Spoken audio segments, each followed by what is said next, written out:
Hey there everybody, welcome to the channel. I'm your host, Pubo Rama, and in today's video I'll be talking about the 3 best grinding methods in Grand Theft Auto Online. A lot of you have been asking for me to make this video, whether it's on live stream chat or just in the comments section. I've done a lot of videos on the best businesses and everything else, but I haven't really done a grinding method video in a while.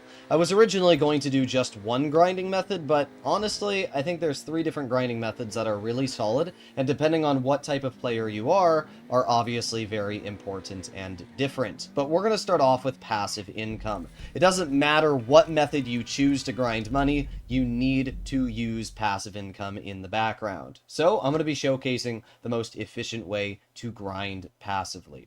First things first, set your spawn location to the garment factory. This is one of the most important things to do in the game.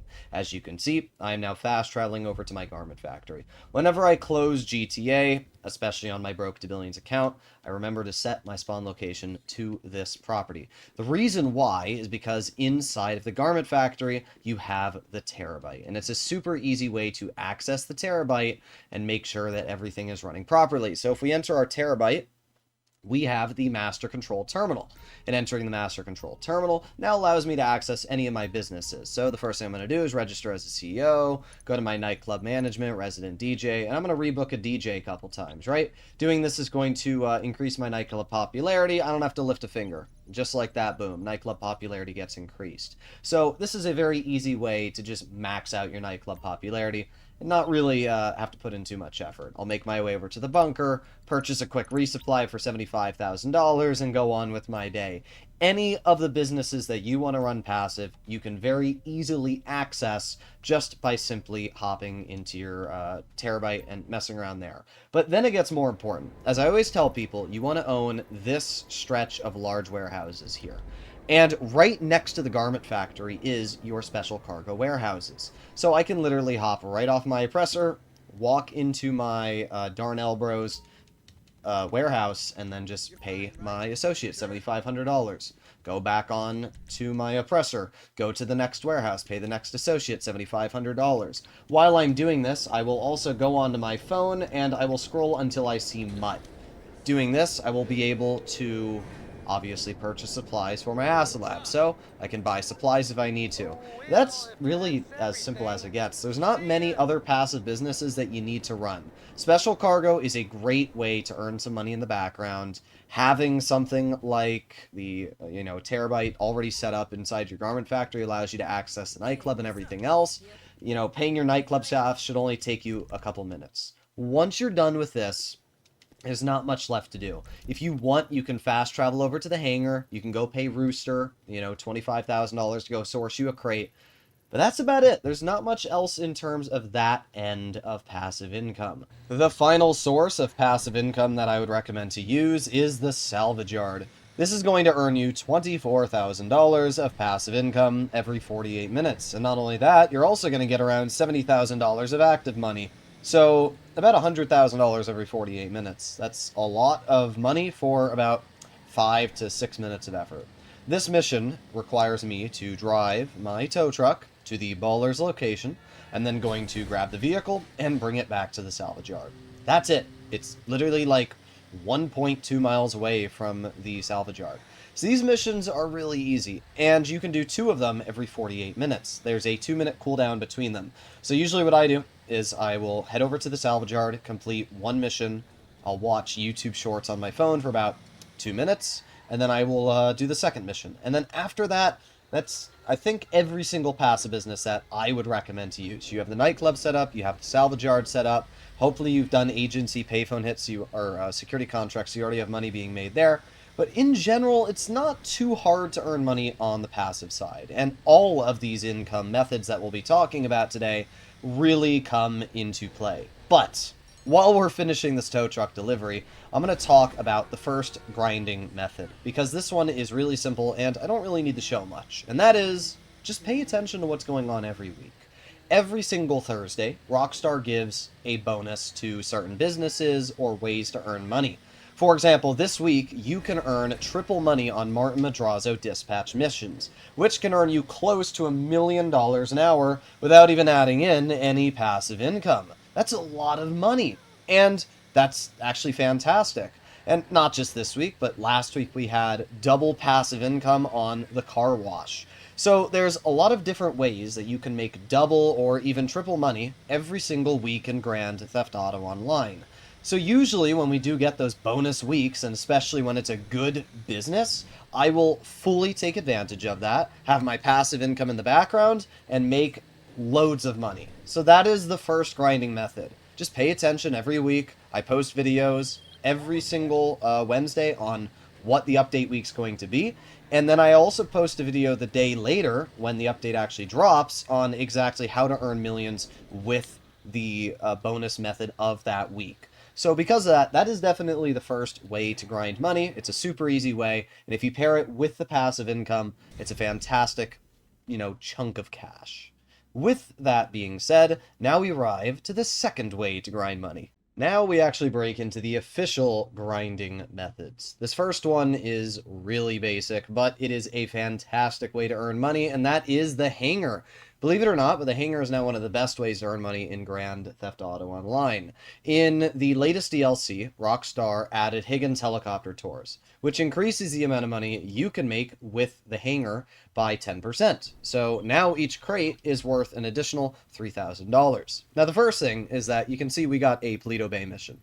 And if you get this mission, skip it. Same for mission called Alamo Sea or El Burro Heights, which we'll showcase over here. These missions want you to go onto a barge, and it's a waste of time. Don't do the mission. It takes like 6 to 7 minutes to complete. If you get that mission, simply set your spawn location to the hangar and load into a new lobby. Then go back over to your computer and start up another job. This is going to ideally skip it. Even if you get it over and over and over again, it's just like Merryweather HQ for the Cayo Perico heist. Just keep skipping it. So we're going to hop back over here. We're going to do land again. And this time, it says Alamo Sea. So I go back, find new session, I rinse and repeat. It's very simple. Once we do get a different mission, we're going to complete the mission, and then I'm going to showcase the most important part of this grinding method, and that is getting rid of the hangar cooldown. See, the way the hangar works is that you make more money if you source one type of material. And we can actually see that already. I have a 35% bonus if I sell my 44 crates of narcotics. And if I get that to 50 crates, I will actually have a 70% bonus. So you get a huge amount of money, and it's way more than if you were to source two separate types of crates. So this time, we actually have a normal mission. The game wants me to head over to Sandy Shores Airfield. Now, if you don't own an Oppressor Mark II, then I would recommend to use the Sparrow. I know that it's annoying to get your personal vehicles to spawn next to you, depending on which hangar you own, but the Sparrow is just as fast when it comes to grinding. I just like the Oppressor because it spawns right outside my hangar, and I don't really need to do anything. So as you can see, we've just delivered our material. And if we make our way over to the planning screen of this business, if we were to try and source another narcotic, the game won't let me, at least not for another 4 minutes, and that is because there's a 4-minute cooldown once you deliver a crate. So we hop onto the screen here, and we go onto the computer. You'll notice I have to wait 3 minutes and 30 seconds. This is where the method becomes very important. If you go to the pause menu and you press quit to main menu, the game is now going to load us onto the main menu screen. This only takes about 10 or so seconds. Once we get loaded onto the main menu screen, I'm going to go to story mode, and I'm going to load in the story mode. Now, you don't have to do this. If you don't have the story mode edition purchased for enhanced, you can load straight back into online into a public lobby. I think it's faster to load into story mode and then into an invite-only lobby personally, so that's why I go into story mode first. But now we go to the pause menu, and we load into an invite-only lobby. Doing this, the game is now going to spawn us back into the hangar in about 5 more seconds. Once we are back in the hangar, the cooldown for narcotics will be completely removed. So it takes like 30-ish, 40 seconds, and it saves you about 3 minutes of cooldown. That's a big chunk of time saved. And because of this, it allows you to just increase the amount of money you can earn with the hangar massively. I mean, you can see now if we hop back onto the computer and we go to source, boom, I can start another narcotic. So this is huge, and you should definitely take advantage of it. And that brings us to, by far, the most effective way to earn money in Grand Theft Auto Online, and that is the back-to-back method, which I've talked about many times, and I will continue to bring it up because there's so many people that don't know about it. What is the back-to-back method? Well, essentially, as we can see, I'm currently in the Cayo Perico heist. And this also works for the agency Dr. Dre VIP contract, and it also works for the Mackenzie Field hangar heist. It also works, if you're a new player, for the Cluckenbell farm raid. The back-to-back method is as follows. Pretend I just completed the Cayo Perico heist, right? Just made my way through it, completed it. Now I have to wait a 2.5-hour cooldown before I can start it up again. Well, here's the thing. If you go to online and you press swap character, or on this one, because I'm on enhanced edition, manage characters, the game is going to now bring you to a screen that allows you to change what character you are using. Doing this will then allow you, as you can see, I've got character 1 and I have character 2. Swapping to another character will allow you to start up the Cayo Perico heist again, or the Dr. Dre VIP contract again, or the Mackenzie Field hangar heist again. You can imagine how this is great for earning money. Now, you do need to purchase the properties on your second character. So if you don't own the Kosatka or the Mackenzie Field hangar, the agency, you will need to purchase those properties on the other character.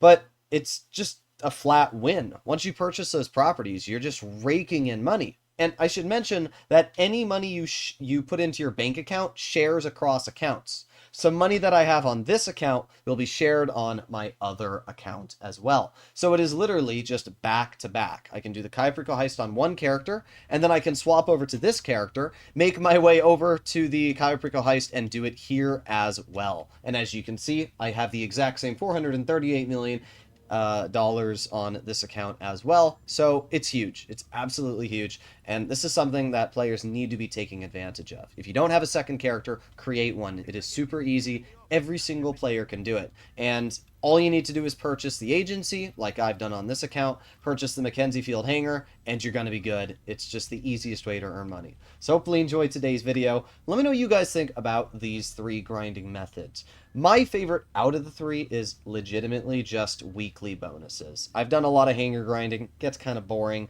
and I've obviously done the back-to-back method a lot. Also gets boring after a while, but it's great if you want to earn the most money possible. But for fun, I like to take advantage of the weekly bonuses, earn some money, and have some fun. Let me know in the comments what you guys think, and if you want to see more videos like this, please consider smashing that subscribe button down below. I'll see you in the next one. Bye-bye.